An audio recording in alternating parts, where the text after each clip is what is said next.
Salam hörmətli müəllimlər və müdavimlər, xoş gördük hər birinizi.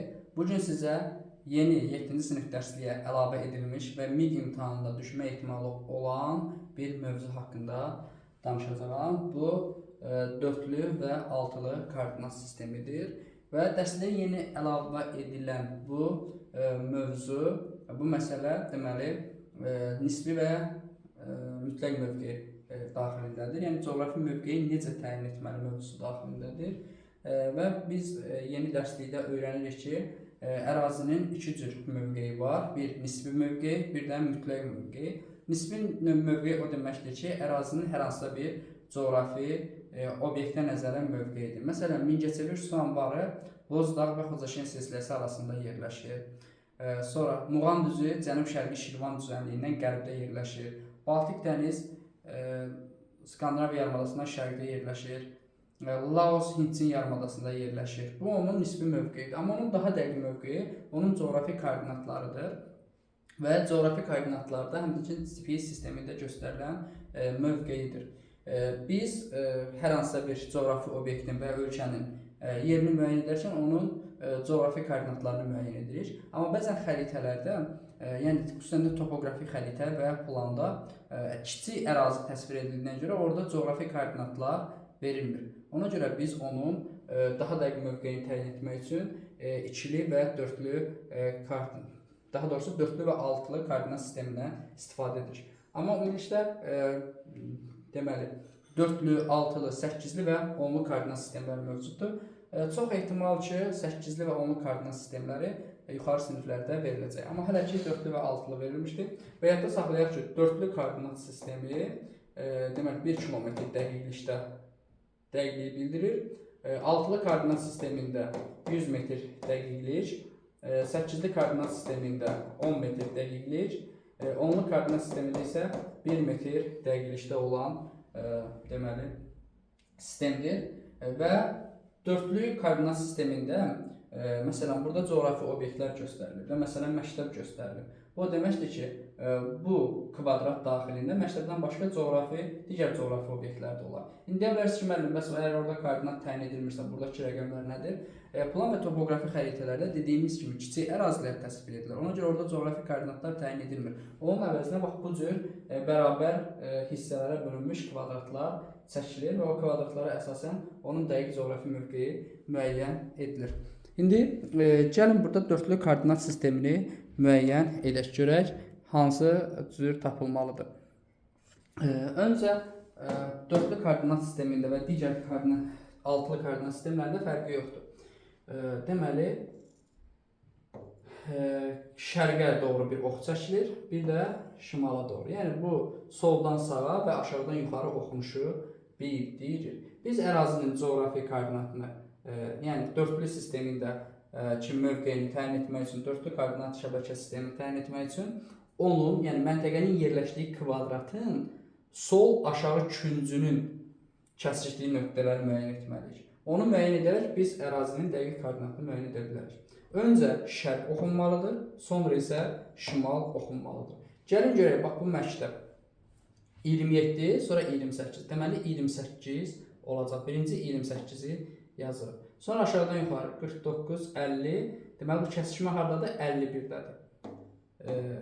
28, 51 bunun dörtlü koordinat şəbəkə sistemindəki mövqeyini bildirir. Məsələn, yanacaq doldurma məntəqəsinin müəyyən edək. Bax, yenə də dedik ki, sol aşağı küncünün koordinatını müəyyən etmək lazımdır. Birinci şərq olmalıdır, şərq yazılmalıdır.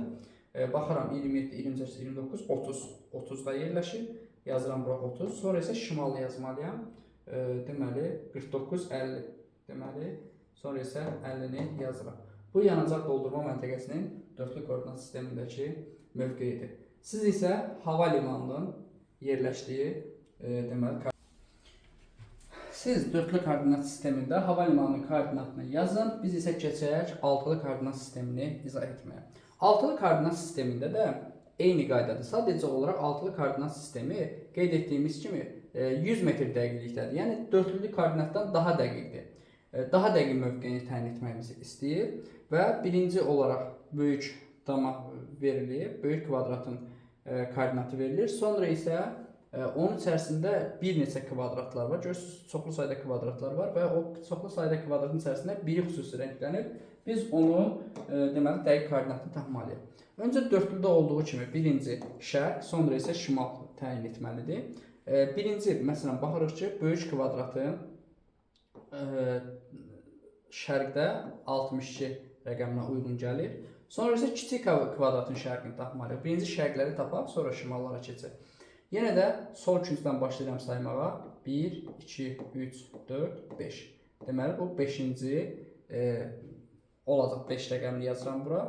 Çünki yenə də sol küncü, sol aşağı küncünü müəyyən etməliyəm.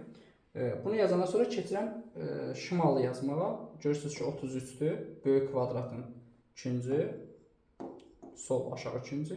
Sonra kiçik kvadratın şimalına baxıram. 1, 2. Deməli, 2 olacaq. Burada 33 yazmalıydım, 32 yazdım səhvən. 33, 2. Bax, bu onun dəqiq, deməli, altılı koordinatı olacaq. Altılı koordinat sistemində siz, bax, növbəti bir sualda izah edim, sonra sizə bir tapşırıq olaraq verirəm. Gələk bura şəkildə fərqli bir koordinat sisteminə baxaq. Burada dörtlü koordinat sistemi verilib. Dörtlü koordinat sistemində məsələn deyir ki, A-nın yerləşdiyi ərazinin koordinatını müəyyən edin, dörtlü koordinatda. Yenə də sol aşağı küncünə baxıram. Birinci şərq təyin olunur 48, sonra isə şimal təyin olunur 33. Bu bunun nə idi? Bu bunun dörtlü koordinat sistemindəki mövqeyidir. Dörtlü koordinat sistemində məsələn 3-ü mən təyin edim. 3 nöqtəsinin coğrafi koordinatın. Birinci şərqə baxıram. Şərqə baxıram ki, şərq 18 yazılıb. Sonra şimala baxıram 44. Siz isə 1-in deməli koordinatlarını rəy bölümünə yazarsınız. Altılı koordinatda qırmızı nöqtənin koordinatını biz təyin etməliyik.